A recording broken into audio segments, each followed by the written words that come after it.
Sean Diddy Combs, Right. would you consider pardoning him? Well, he was essentially, I guess, sort of half innocent. Yes. I don't know what they do. He's still in jail or something, but he was celebrating a victory, but he seems, I guess it wasn't as good as a victory. Probably, I was very friendly with him. I got along with him great. The courtroom was already thick with tension. The kind of silence that feels heavy where every cough, every shuffle of paper, every whispered word is amplified. Diddy sat at the defense table dressed immaculately as always. Could Sean Diddy Combs be next on Trump's list of presidential pardons?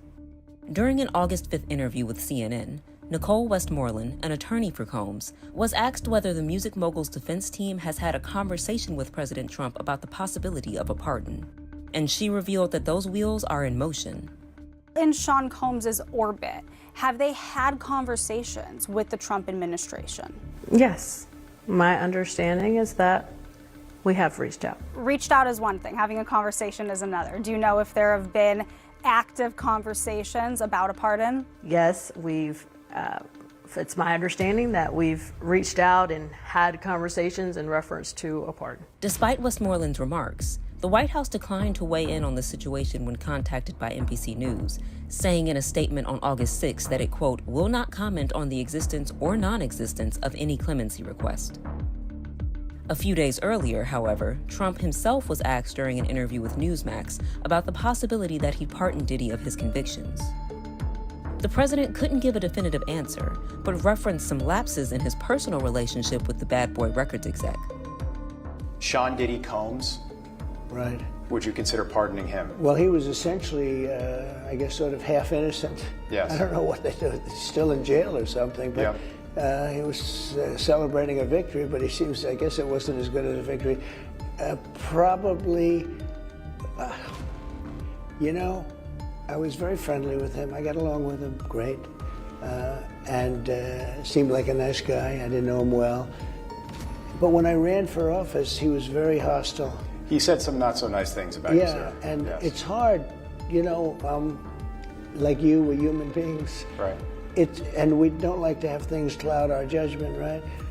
But when you knew someone and you were fine, and then you run for office and he made some terrible statements. So I don't know, it's more difficult. It makes it more, I'm being honest, it makes it more difficult to do.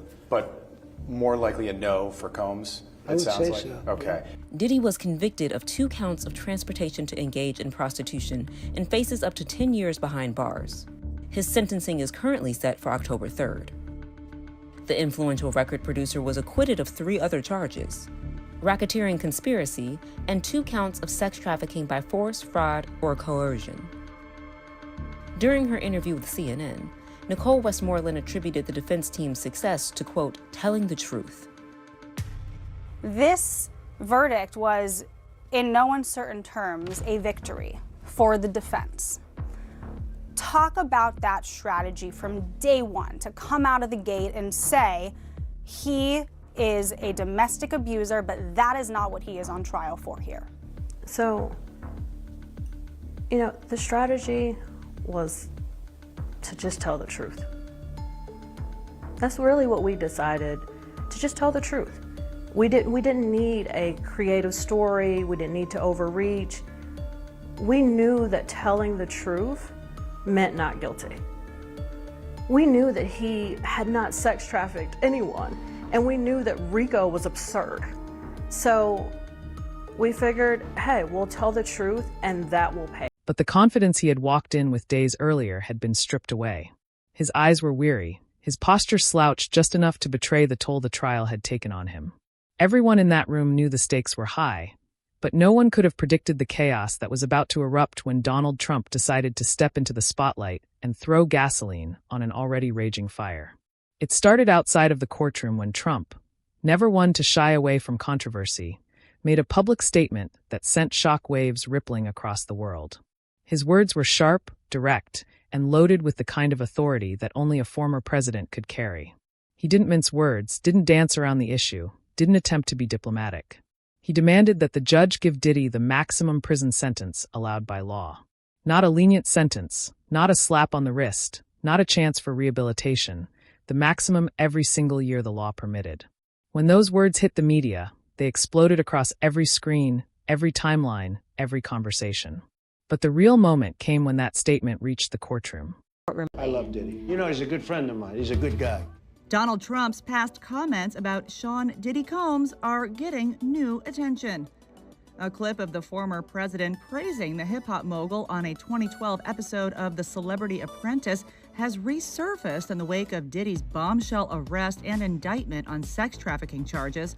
Season 5 contestant Aubrey O'Day touted her time working with Diddy in the 2000s girl group Danity Kane as having prepared her for the business world, prompting Trump to defend the artist and entrepreneur when Aubrey didn't want to discuss the matter further. I am a very strict and focused businesswoman because working for Diddy for 6 years trained me to have to be perfect. Working for Diddy? Absolutely. I love Diddy. You know, he's a good friend of mine. He's a good guy. He expects... Is he a good guy? I don't want to answer that Oh, question. wow. I don't think know. he's a good guy. I'm going to stick up for him. Trump and wife Melania have been photographed with Diddy at multiple high-profile events over the years. Diddy previously complimented Trump in a 2015 interview with the Washington Post amid the politician's first presidential bid, saying at the time, "Donald Trump is a friend of mine and he works very hard." Trump has yet to speak out on Diddy's latest legal troubles, but Aubrey did take to social media with an emotional reaction to his September 16th arrest and noted how she hopes the situation marks a long-awaited turning point, writing, "The purpose of justice is to provide an ending and allow us the space to create a new chapter. Women never get this. I feel validated. Today is a win for women all over the world, not just me. Things are finally changing." The pop singer has previously alleged that Diddy dropped her from Danity Kane after she refused to participate in activities she claimed were outside her professional obligations, and she spoke about her allegations in a 2022 interview with Call Her Daddy's Alex Cooper. Watching it as a viewer, I always was like, oh, Diddy is like so obsessed with Aubrey. I just want you to look good. If you're not happy, you hate me, then why you have me here? I don't have to have you here. That's one thing that we can make clear. That's one thing we can make clear. What happened to Danity Kane? Why did the band break up? I wasn't willing to do what was expected of me, not talent-wise, but in other areas. At the very end, he fired me. Diddy pleaded not guilty at his arraignment in New York City and was denied bail. His attorney previously shut down the allegations facing his client, saying in a statement that he and his team are, quote, disappointed with the decision to pursue what we believe is an unjust prosecution of Mr. Combs. I was very friendly with him. I got along with him great. And seemed like a nice guy. I didn't know him well. But when I ran for office, he was very hostile. He said some not so nice things about you, sir. Yeah, and yes. it's hard, you know, like you, we're human beings. Right. And we don't like to have things cloud our judgment, right? But when you knew someone and you were fine, and then you run for office and he made some terrible statements. So I don't know, it's more difficult. It makes it more, I'm being honest, it makes it more difficult to do. But more likely a no for Combs? I would say so. Okay. Yeah. Questions about a potential pardon for Combs came just days after the president pardoned Todd and Julie Chrisley for their tax evasion crimes. The duo, who entered prison in early 2023, had been set to remain incarcerated until 2032 and 2028 respectively, before they were released on May 28th on order of the president. As for Combs, the 55-year-old will return to court for sentencing on October 3rd, following his conviction on the 2 prostitution-related charges. His counsel is seeking 21 to 27 months, while prosecutors are asking for 51 to 63 months. Itself. The buzz from the gallery was instant. Reporters' phones lit up as alerts flew in. Whispers spread like wildfire. And within minutes, everyone knew. The judge knew. The jury knew. And most importantly, Diddy knew. The cameras in the room caught the exact moment the information landed in front of him. His face shifted from confusion to realization to complete devastation in a matter of seconds. It was the look of a man who had just realized his last lifeline had been cut. That the one thing he had always relied on, his ability to leverage influence, to pull strings, to maneuver through powerful networks, had been obliterated by a figure larger than himself. For years, Diddy had been a master of control. He controlled his narrative, his image, his empire. The buzz from the gallery was instant. Reporters' phones lit up as alerts flew in. Whispers spread like wildfire, and within minutes, everyone knew, the judge knew, the jury knew, and most importantly, Diddy knew. The cameras in the room caught the exact moment the information landed in front of him. His face shifted from confusion to realization to complete devastation in a matter of seconds. It was the look of a man who had just realized his last lifeline had been cut. That the one thing he had always relied on, his ability to leverage influence, to pull strings, to maneuver through powerful networks, had been obliterated by a figure larger than himself. For years, Diddy had been a master of control. He controlled his narrative, his image, his empire. He thrived on connections in high places, on friendships with influential figures, on his uncanny ability to always come out on top no matter the scandal. But Trump's intervention was different. Trump wasn't a rival in music or business. He wasn't another celebrity he could outmaneuver. He was a former president, someone whose words would reverberate across the nation and beyond, and whose demands could put unbearable. I would certainly look at the facts. Donald Trump addresses whether he'd pardon Sean Diddy Combs amid the rapper's federal trial for sex trafficking and racketeering currently underway in New York. The president shared insight into his former friendship with Combs and whether he'd issue a pardon if he's convicted. Trump told reporters during an Oval Office event alongside Elon Musk May 30th in response to a question about a possible Combs pardon, "I know people are thinking about it. First of all, I'd look at what's happening, and I haven't been watching it too closely, although it's certainly getting a lot of coverage." As for where the president currently stands with the Bad Boy Records founder, he said, "I haven't seen him. I haven't spoken to him in years. He used to really like me a lot, but I think when I ran for politics, that relationship sort of busted up from what I read. I don't know. He didn't tell me that. I read some nasty statements in the paper all of a sudden." Despite where they may stand on a personal level, Trump added, I would certainly look at the facts. If I think somebody was mistreated, whether they like me or don't like me, it wouldn't have any impact. Trump's comments on a potential Combs pardon come just days after the president pardoned Todd Chrisley and Julie Chrisley for their tax evasion crimes. The duo, who entered prison in early 2023, had been set to remain incarcerated until 2032 and 2028, respectively, before they were released May 28th on order of the president. Full criminal trial, 7 weeks of testimony and a verdict that ended in Sean Diddy Combs' conviction on 2 federal sex crimes charges. Could he be pardoned by the president of the United States? You know, that is a question that came up a lot when we were doing the live streams of the Diddy trial every day on YouTube. I never really considered it as a real possibility, but I'll tell you what, now, based on current reporting, we may have to take this seriously. Oh, and in terms of relief for Diddy, we also have to get into his defense team's new memo that they filed arguing that his conviction should be thrown out, or at the very least, he should get a new trial. We're going to talk about that too. And by the way, let me tell you, we have an amazing guest who I'm going to be bringing on in a little bit, somebody who actually helped secure federal pardons for his clients, including from President Trump, and is an expert in criminal law, has been following this case from the very beginning. I'm going to bring him on in a little bit. But why do I say that we have to take pardons seriously now? Why? Well, TMZ has reported that President Donald Trump's administration has been talking to Diddy's legal team about a potential pardon, a forgiveness for a federal crime. It's enshrined in the Constitution. Article 2, Section 2, Clause 1, the president shall have power to grant reprieves and pardons for offenses against the United States, except in cases of impeachment.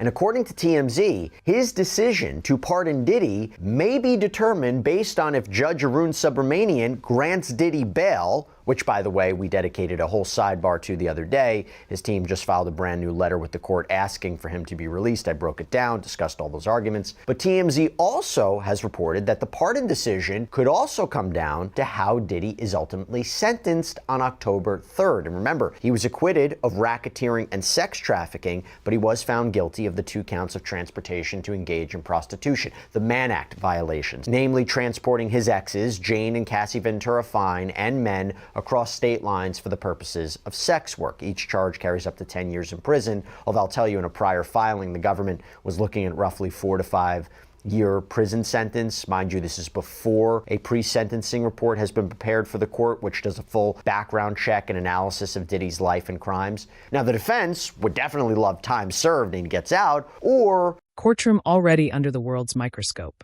The gasp that echoed through the gallery when Trump's words were relayed told the story better than any headline could. This wasn't just a trial anymore. It had become a spectacle, a collision of worlds that no one could have imagined.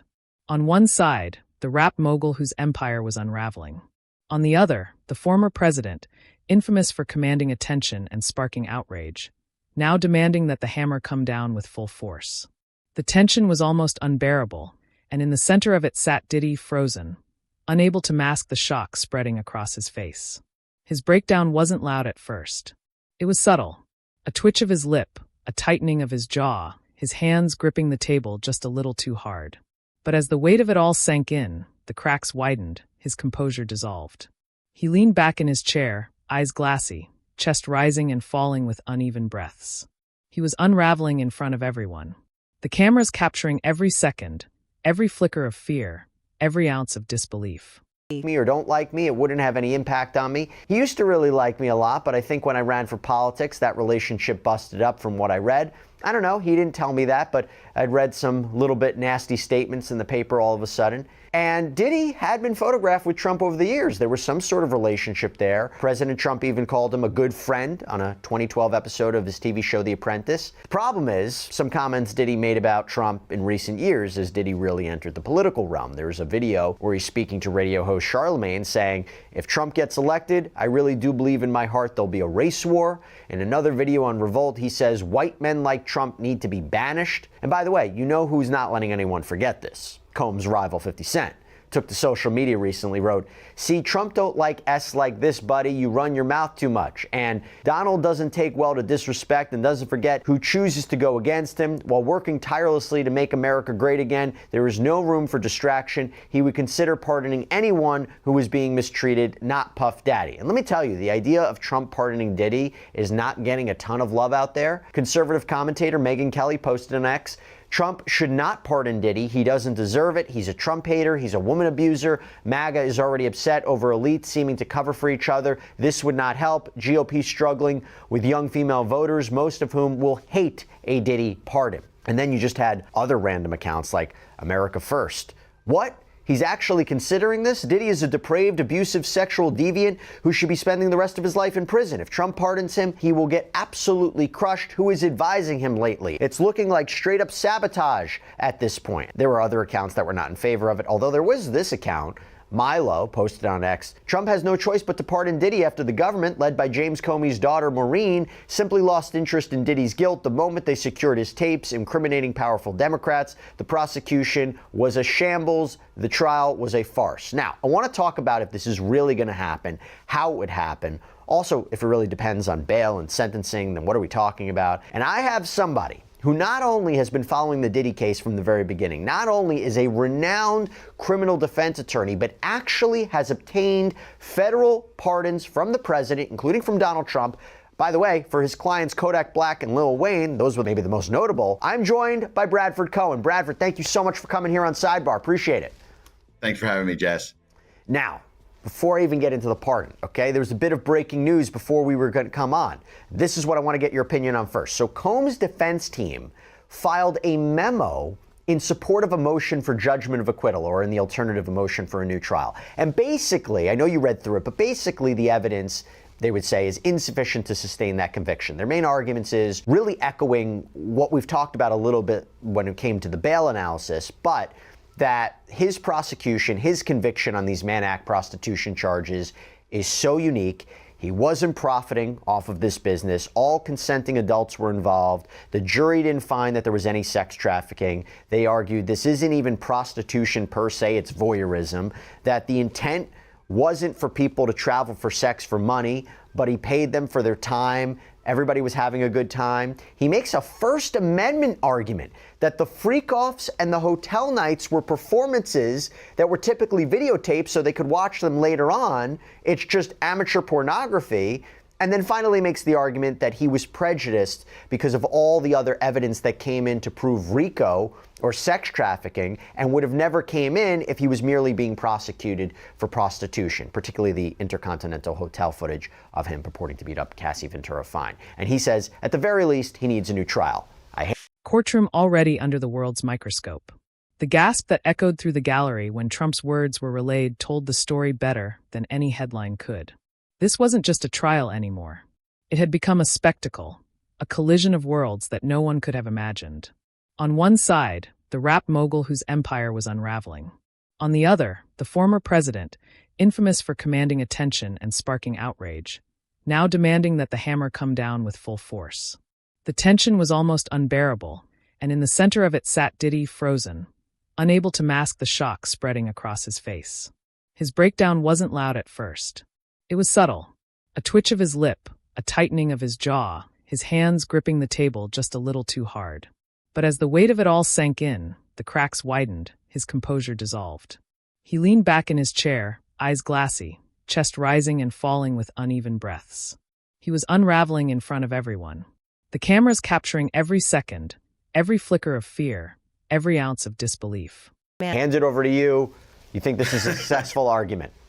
Thank you. Thank you. I don't know if it's going to be successful in the judgment of acquittal. I think the argument is interesting because everyone agrees he might be the only person in custody right now that has ever been convicted of the Mann Act. The Mann Act, and it gives a nice history of the Mann Act, and a lot of people don't understand what the Mann Act is, but the Mann Act was enacted because of a racist motivation that white women were being recruited by people of color to go across state lines and make money.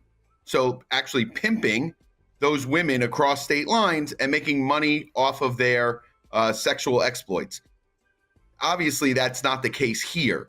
It's used so infrequently, it might have been a handful of people were actually charged with the Mann Act. No one in custody currently has ever been convicted of the Mann Act. So it's an interesting argument to say, hey, listen, this Mann Act, the original reason for it was racist. The original way that it was applied was racist. The way it's applied here is incorrect because he was not making any money from quote unquote pimping or getting these women across or men getting them across state lines. None of that was being done. This was all being done for entertainment purposes. So it's an interesting argument. I don't think this judge buys it. It might be interesting on an appeal, but I don't think the judge is going to give him a judgment of acquittal on those two counts based on the argument. Now, the more interesting argument to me, and it's their last argument for new trial, is that, listen, if you were just going to charge him with these two counts, which I originally said when I looked at all the evidence, and don't forget, I was getting calls during this trial from individuals that were telling me, hey, I have information that exonerates what they're saying against Sean Combs, essentially saying that Cassie and others were participating more than just having sex in a room. They were participating more than that. They were paying people. They were hiring people. They were sending me pictures even when Diddy wasn't around. They were asking me to come over even when Diddy wasn't around. These were what these witnesses were telling me, which is really Brady evidence. And I don't know if that was ever turned over. But the more interesting argument is that all these counts were charged. The only thing he was convicted of were the Mann Acts.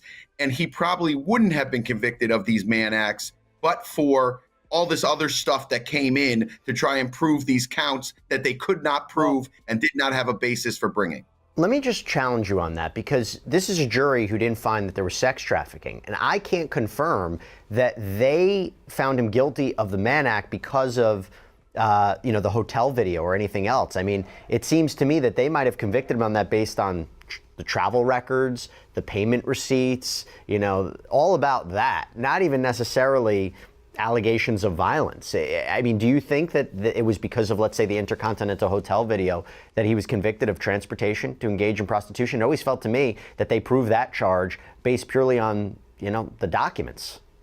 Well, I always feel like during a trial, whenever you get a guilty verdict on one of the counts or two of the counts out of 6 or 7, you think to yourself, is it because of these other things that they brought up? How bad he is, he's not a good guy, the video came out. Sometimes juries will split the baby, meaning, there's people that want to convict, there's people that don't want to convict, and they're like, okay, let's convict him on these acts. We can all agree we can convict him on these acts. He's not a good guy. He transported these women, these men across state lines. Let's convict him on this. There's always who had once been larger than life reduced to silence and shock. The aftermath was immediate. Commentators on television dissected Trump's words, speculating on how they would impact sentencing.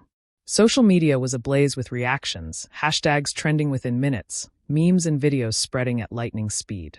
Supporters of Trump celebrated loudly, framing it as a moment of accountability for a man they believed had evaded justice for too long.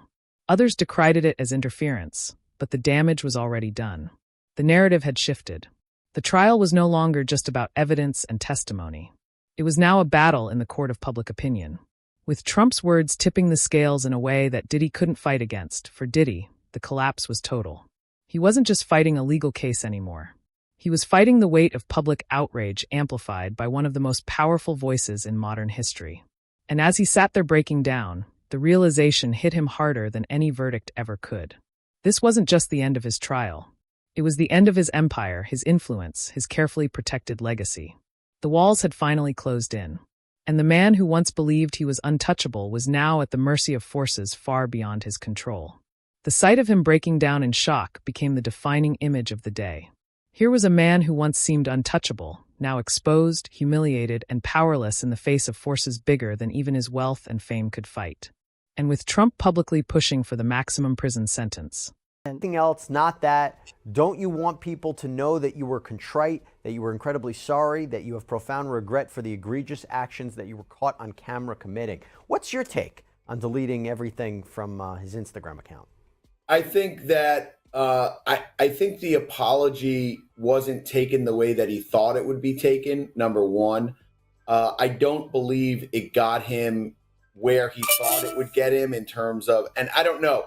My opinion is it was probably a crisis PR saying like, hey, you got to get something out, because I don't believe it would be, I wouldn't give the advice as a defense attorney, hey, start apologizing right away on your Instagram. And admitting it was you on the tape. Yeah. I would probably have, I always suggest the low key is the best way, and deleting pretty much everything. That the advice, the fact that he deleted everything, that could probably be advice from his defense attorney. The issue of him putting up the apology in the first place was probably some sort of crisis PR person. I don't think that it got the type of traction that he thought it would. Most people thought that he wasn't sincere, or now he's sorry and he wasn't sorry. He shouldn't have been sorry, or that I was in a dark place and now I'm not. I think a better move for him would have been the route to take to a AANA or some sort of retreat for like 6 months and get some treatment for whatever psychological issues and or addiction issues he may or may not have, or it may be that he had and now he doesn't, but it's never too late for a tune-up. Those type of things are probably a better idea. And as part and parcel of that, usually you'll find that recovery centers will say, like, get rid of your Instagram, get rid of your past, so people aren't commenting on it, and you're taking that in psychologically, where people are writing like, hey, you're still a POS, you're the worst person on the planet. And listen, everyone's a human. We lose our humanity on the internet somehow, where people think it's okay to start commenting on other people. And even if that person, is not a good person, and I'm not saying he's a good person, a bad person. I don't know him at all. But I'm certainly sure the actions that he took that day was not that of someone who was in their right mind. I think that, people have to remember that. And during those recovery periods, that's a good time to delete your Instagram, delete your posts, and have no one comment on it. See, now that's interesting, because I thought that he might have wanted to turn off the comments and not have his family see what people were responding on every comment, although he still kept his X account where there's some of that same content up there. But anyway, you just real quick before we close things up, you had mentioned he might have gotten advice from his criminal defense attorney to delete it. I'm confused, because that's already all out there. I mean, like, that was all taken away. It's not like he can hide it. It's not. And by the way, and let's say, for example, we lived in a world where you delete your Instagram and it's totally gone. That'd be like evidence tampering. So what would be the legal advice for him to delete everything? I think because, like I said before, whenever I get a defendant, I'm like, listen, start fresh, get rid of all that stuff, because people are putting up comments that you're then going to want to respond to, that you may put out something new. It's always a good idea just to delete all of your social accounts and start fresh, so that you're not wanting to respond to individuals. You're not wanting to put something else up. You're not wanting to do these things. And also, like I said, it's affecting you psychologically. So I always say that, and it's not destroying. The pressure on the judge only intensified. The world was watching. The media was dissecting every angle. And Diddy's downfall was playing out in real time like a tragedy no one could look away from. What happens next is uncertain, but one thing is clear. Diddy's days of power and dominance are over. The combination of damning evidence, public outrage, and Trump's explosive demand for the harshest punishment has left him cornered in a way he has never been before. For the first time, Diddy isn't the one pulling the strings. He's the one caught in them, trapped as the world watches to see how far he will fall. The judge, stoic and measured, kept proceedings moving, but even he couldn't ignore the storm raging outside the walls of the courtroom. Every word spoken now carried the echo of Trump's demand. Every decision weighed against the pressure of millions of eyes watching. Diddy's breakdown wasn't just emotional. It was the visible collapse of a dynasty. The moment when the illusion shattered and the world saw the man behind the mask, terrified and powerless. No matter what happens next, that moment will define Diddy's story. It will be replayed endlessly, studied, analyzed, debated. The day Donald Trump demanded the maximum prison sentence and Diddy broke down in shock will forever be etched into history as the turning point. The moment when everything he had built finally crumbled before the world's eyes.